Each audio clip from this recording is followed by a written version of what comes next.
Olá, seja bem-vindo de volta às nossas aulas de grego intermediário aqui da Escola Charles Spurgeon Online. Sou o professor Felipe Prestes e nós estamos na nossa 11ª aula aqui falando ainda sobre as questões do dativo. Na última aula nós começamos a falar sobre o dativo de interesse.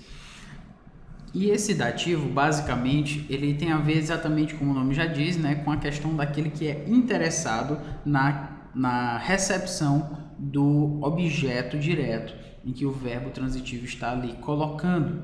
Então, nós demos um exemplo em que, na verdade, todos os dativos puros, eles têm a ver com essa questão de interesse, mas o dativo de interesse, assim, mais especificamente falando, é o dativo em que essa questão de interesse está ainda mais fortemente colocada, especialmente tratando sobre a questão de vantagem e desvantagem. Falamos também que essa questão de vantagem e desvantagem pode ser colocada a partir de algumas chaves de identificação. Ali nós mostramos que quando nós temos vantagem, nós estamos falando ali de em benefício de, por exemplo, né? Ou em favor de, ou para o benefício de, enfim. Quando nós substituímos o para, a nossa preposição do dativo, né, geralmente utilizada para o dativos, quando nós substituímos por esse tipo de expressão e ele faz sentido dentro do contexto da frase, então estamos tratando de um objeto, de um dativo de interesse, especificamente de vantagem. Quando nós falamos sobre o dativo de desvantagem, você deve lembrar sobre outra chave de identificação que são palavras como, por exemplo, contra, ou, por exemplo, em detrimento de.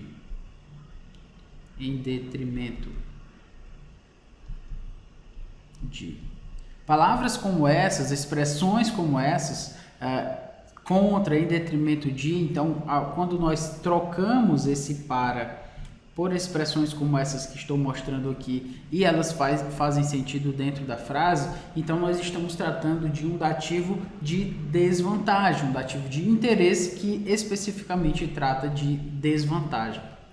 Então, tendo falado sobre isso, nesta aula nós vamos trazer exemplos em que especificamente esse tom de desvantagem ele é colocado para nós, certo?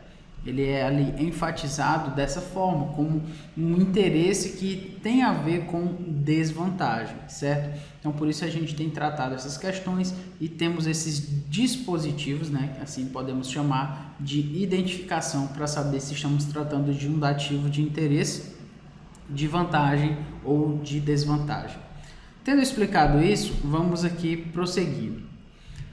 Bom, vamos começando aqui, como eu já falei, com os de desvantagem, assim no latim, né, como a ideia do incomode. Vamos lá.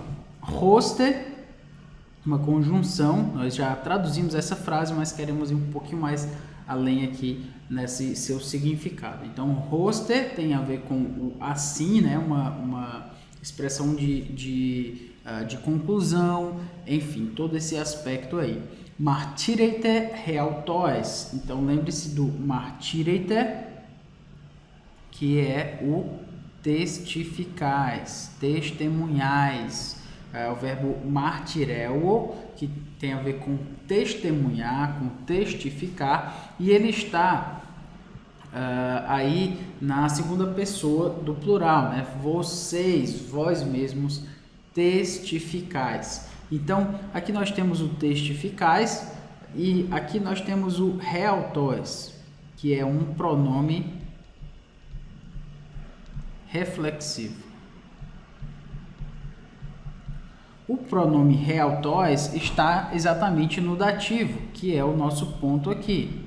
Nós vamos já voltar para ele. Para o momento, nós vamos assim testificais, vós mesmos, certo? Poderíamos colocar para vós mesmos, mas nós vamos já explicar porque é melhor contra vós mesmos. Enfim, Testificais, e se vocês testificam alguma coisa. O que é esse alguma coisa? É esse hot aqui, ó, que este, então o verbo eimi na segunda pessoa também do plural, então vós sois, que vós sois, huioi, então você lembra aqui de huios, filho, uma palavra bem comum no Novo Testamento, no caso aqui huioi no plural. Lembra do vós sois, nós temos um verbo de ligação aqui, por isso o huioi está no nominativo, ele é predicativo do sujeito. Então, testificais que sois filhos,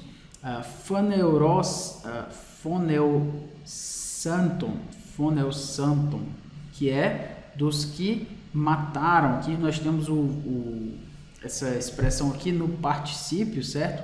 Então, vocês são filhos dos que ton. Então, vocês são filhos de algumas pessoas, né? Estamos no genitivo aqui, plural, ton, phoneusanton, dos que mataram. Uma outra palavra, outro verbo, né, para matar é apokteino, eu mato. Mas no caso aqui, phoneusanton, aí um verbo também que tem a ver com matar, assassinar. Então, esse verbo tem essa ideia, essa palavra aí tem essa ideia, certo? Muito bem. Assim contra vós mesmos testificais que sois filhos dos que mataram dos profetas. Então, nós temos aqui os profetas. Aqui, interessantemente, nós temos toda uma expressão que tem a ver com objeto direto, que eu vou já explicar, mas aqui nós temos também um verbo, né, no particípio, que tem uma cara aí também de substantivo, e a gente vai tratar no particípio em tempo oportuno, mas eles mataram os profetas. Quem mata, mata alguém. Então, esse verbo é um verbo transitivo direto. Aqui nós temos o seu objeto direto. Então, perceba que apesar de ser um particípio, ele toma um objeto direto, certo?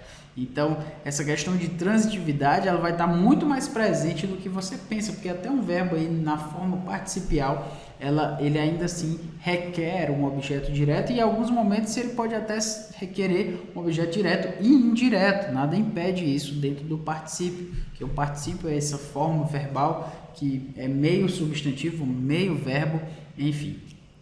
Vamos prosseguindo aqui. Então, mataram os profetas. Eu falei dessa questão do objeto direto porque dos profetas nós temos aqui, eles estão, essa expressão aqui, ela está no acusativo, então ela é um objeto direto. A gente vai falar sobre o dativo, né, em aulas posteriores, mas só para que você já se situe aqui, nós temos o acusativo aqui, como objeto direto de phoneusanton. Então, portanto, né, ou assim, vocês testemunham para vocês mesmos que sois filhos ton phoneusanton, então dos que mataram os profetas, certo? Muito bem. Vamos aqui achar o verbo, né, que a gente tem sempre chamado a atenção para essa questão. E o verbo mais importante na frase será então esse martireite. Martireite é testemunhar, né? Vocês testemunham, vocês testificam. Esse é o verbo, aqui vamos chamar a atenção também, testificais. E aí nós temos então um verbo martireu, martireite, vamos colocá-lo aqui para análise. Martireite, certo? Martireite, vocês testificam. Vamos colocar segunda pessoa do plural para ficar mais claro aqui com a tradução. Vós testificais. Então, vocês testificam. Quem testifica, testifica alguma coisa, certo? O que é que vocês testificam? Quem testifica, testifica algo. Então, vamos procurar esse algo aí. Vocês testificam que sois filhos dos que mataram os profetas.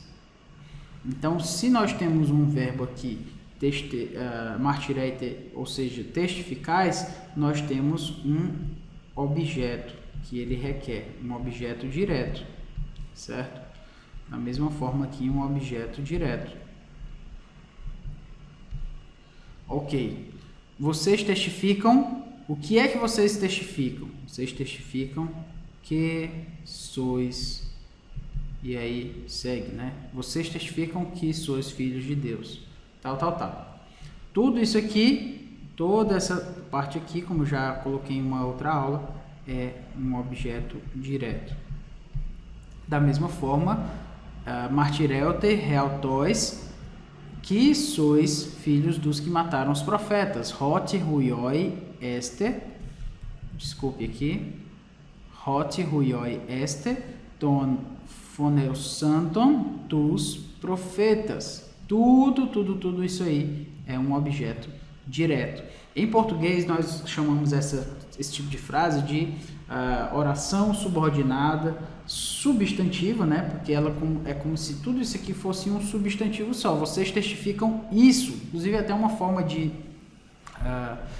analisar esse tipo de frase, de saber se ela é substantiva, vocês testificam isso. Então, se podemos substituir por isso, então é uma oração subordinada substantiva.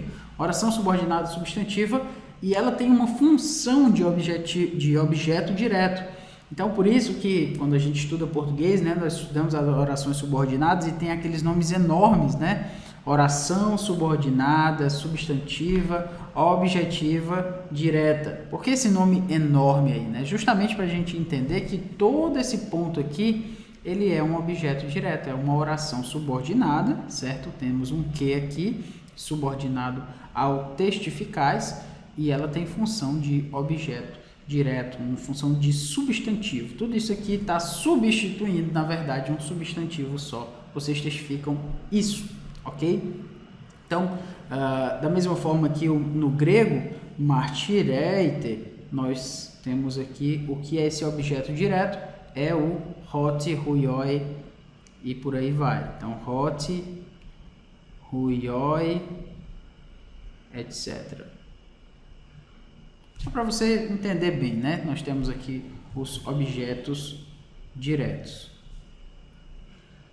E agora vamos para os objetos indiretos, do grego e do português. Vamos lá. Vocês testificam alguma coisa. Quem testifica, testifica algo. Então, vocês testificam que vocês são filhos que mataram os profetas. Ok. Quem é o objeto indireto? Vocês testificam algo para alguém. Quem é este alguém? Este alguém são vocês mesmos. Então, o objeto indireto, aqui será o realtois, certo? Realtois.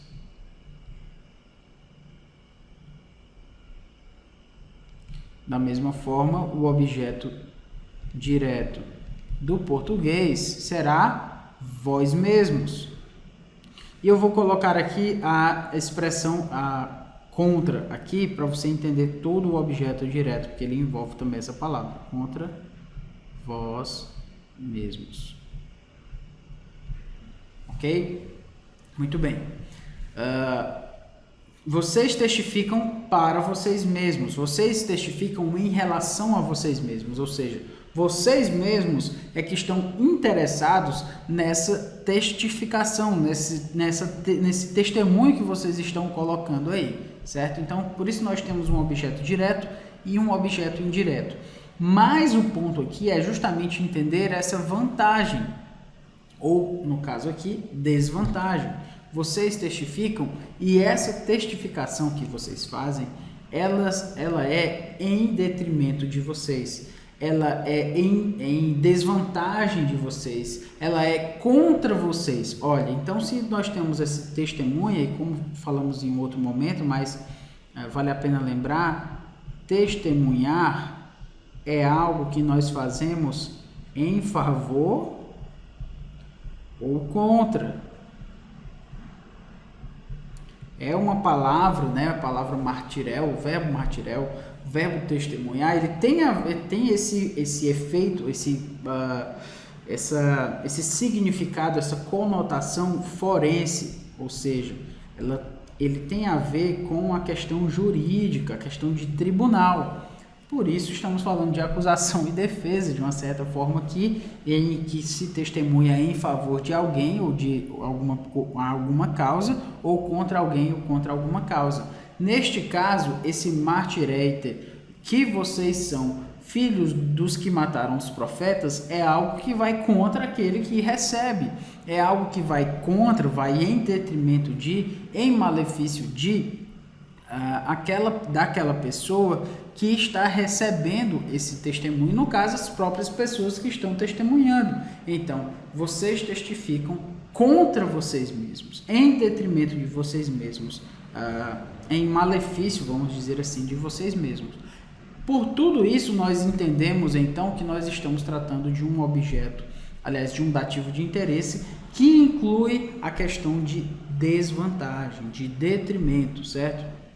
Não é muito favorável para essa pessoa que ela testifique isso, porque esse testemunho vai contra ela mesma. Então, se esse contra aqui faz sentido para a frase, esse contra aqui faz sentido, então esse contra nos indica que estamos tratando de um dativo de interesse que trata de desvantagem, certo? Muito bem. Passando aqui para o próximo exemplo, vamos para 1 Coríntios 11, 29, que dá uma discussão bem legal também. Rogar es fion kai pinon crima, realto es fiei kai pinei me diacrinon to soma. 1 Coríntios 11, 29, ali que trata sobre a ceia do Senhor. Então, pois rogar, então vamos lá. Esse gar aqui é que é traduzido como pois, mas o ho es theon é quem come, esthio, o verbo eu como, kai e pinon, bebe. Então, ho es theon, ho pinon, isso aqui, esse ho nos indica com um particípio aqui, ele nos indica que estamos tratando aqui exatamente desse tipo de construção, aquele que come ou quem come, aquele que bebe ou quem bebe, enfim. Então, aquele que ho est theon, ou quem bebe, ou quem come, desculpe, ho pinon, quem bebe,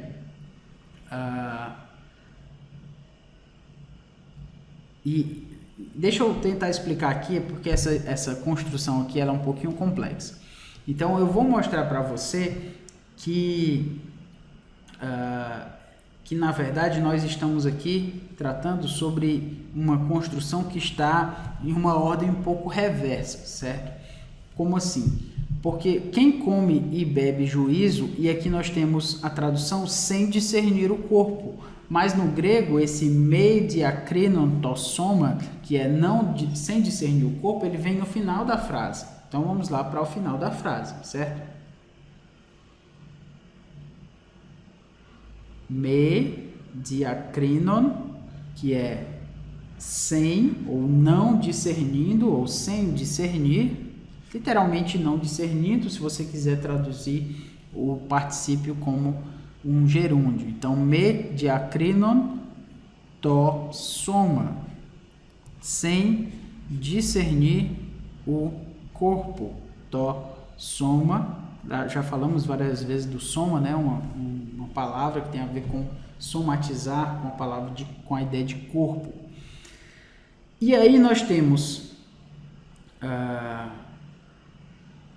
esfiei, come, kai pinei,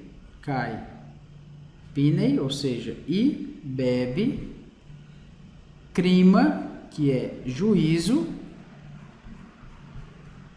realtor, que é mais uma vez um pronome reflexivo, né, para si. Diacrinon tem a ver com discernir, diferenciar e tudo isso. Então, esse verbo aqui, você percebe, diacrinon. Mas, prosseguindo aqui, o realtor, que é para si, né? Realtor, pronome reflexivo no dativo, certo? Por que a frase está meio em ordem inversa aí? Porque, literalmente, se fôssemos ler da forma como ela está escrita aqui, seria: porque aquele que come e bebe, juízo para si, come, kai pinei, ou seja, come e bebe, não discernindo o corpo. Então, está na ordem reversa porque a gente percebe aqui: quem come e bebe sem discernir o corpo, come e bebe juízo para si. Então, está um pouco inverso aí, mas você já deve ter entendido o ponto em que nós queremos chegar. Vamos lá. Quem come e bebe, come alguma coisa. Mas nesse sentido aqui que está sendo colocado, certo? Esses verbos comer e beber são verbos que também dizem respeito a um objeto indireto, no sentido de comer para alguma questão, comer para algum propósito, ou comer para alguma pessoa, em relação a alguma pessoa. Então, vamos procurar o objeto direto, que é, o verbo é estheon kai pinon, certo? Estheon kai pinon.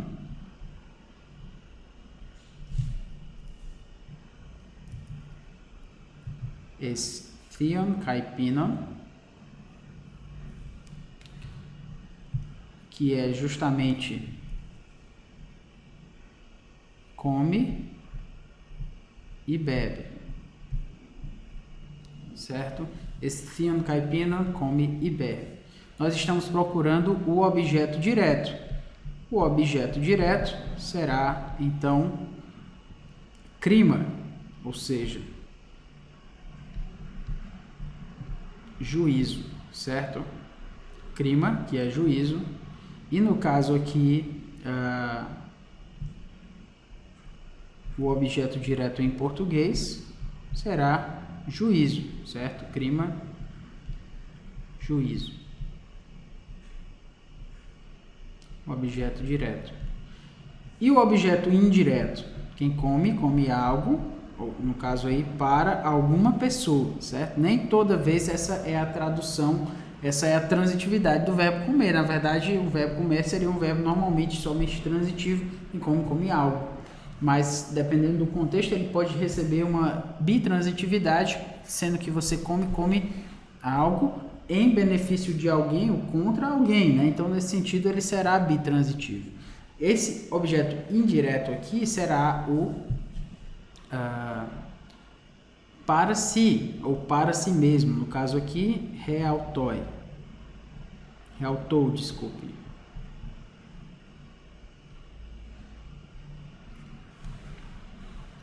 E o objeto indireto aqui, para si. Ok, então quem come e bebe sem discernimento do corpo, come e bebe juízo para si. Então, esse para si é o nosso objeto indireto, ou para si mesmo, para essa mesma pessoa, enfim, esse é o pronome reflexivo. Mas se eu como juízo, o ponto aqui é a palavra juízo. Interessantemente, é uma palavra também forense, né? Do termo forense, crima.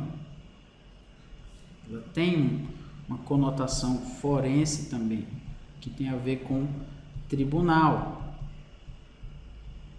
Então, o juízo, o julgamento, ele é a favor de alguém e contra alguma pessoa. Esse é o ponto, né? Então, se estamos tratando de um verbo assim, normalmente, então, ele vai tratar sobre um objeto direto e um objeto indireto e vai trazer, provavelmente, a ideia de vantagem ou de desvantagem. Neste caso, comer e beber o corpo sem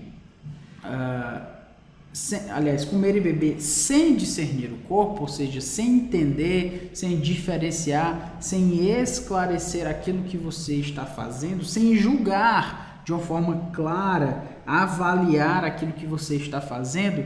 Se você faz sem isso, então isso que você está fazendo é algo que você está fazendo contra você mesmo, em detrimento de você mesmo. Você está sendo prejudicado se você fizer assim. Por essa razão, nós estamos tratando de um dativo de desvantagem. Porque comer e beber sem juízo é comer e beber contra si mesmo. Desculpe, é beber em detrimento de mim mesmo. Então, por isso, nós estamos tratando de um dativo de desvantagem, certo? Por conta dessa palavra aí, da palavra juízo, que tem a ver com o tribunal. Então, para si, interessantemente, agora nós poderíamos colocar come e bebe juízo contra si, ou come e bebe juízo em detrimento de si mesmo, come e bebe juízo em desvantagem de si mesmo. Só que, interessantemente, a palavra juízo já traz uma conotação negativa de desvantagem. Então, comer e beber juízo vai ser sempre desvantagem. Por essa razão, a atualizada traduziu o para ao invés do contra ou em desvantagem. Já está claro, quem come e bebe sem discernir o corpo, come e bebe em detrimento, na sua própria desvantagem. E isso é algo ruim, certamente, para si mesmo, ok? Então essa foi a nossa aula, espero que você tenha gostado. Nas próximas aulas continuaremos tratando aí sobre o uso do dativo, especificamente o dativo de vantagem e desvantagem, agora especificamente o de desvantagem, ok? Valeu, que Deus nos abençoe.